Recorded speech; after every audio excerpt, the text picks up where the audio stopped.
We first got a call from our customer after they had been experiencing several sewer backups in a short period of time. This is why we decided to go in with the camera. Here you can see the pipe transitions into clay and now goes underwater.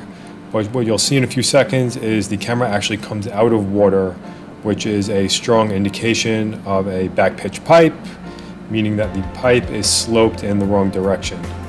As we continue down the sewer line, you'll see there's a little bit of water still sitting on the bottom of the pipe, and it is not flowing on gravity down towards this city sewer.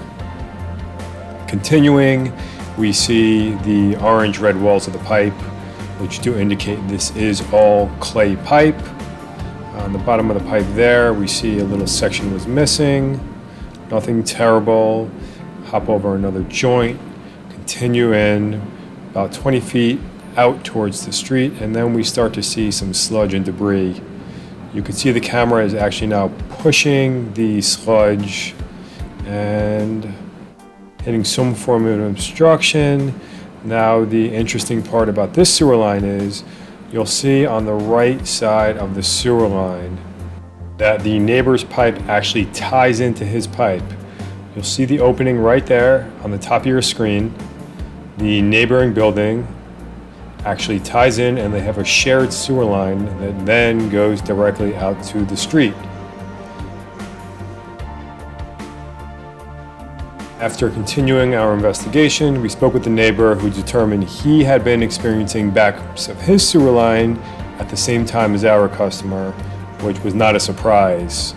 Now, he did end up resolving the issue by running his own private sewer line from his house out to the city sewer in the street, no longer tied in with our neighbor.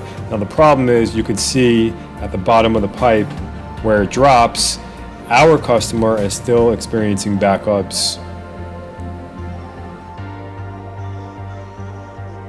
We weren't able to pass this section of pipe. When he runs his sewer or runs his water, it actually does not drain out to the city sewer. This section of pipe right here tends to back up and ultimately disallows his sewer from running on gravity and flowing out to the city sewer. At this time, we've suggested that our customer do a sectional repair of his pipe in the exact location where we just witnessed the backup.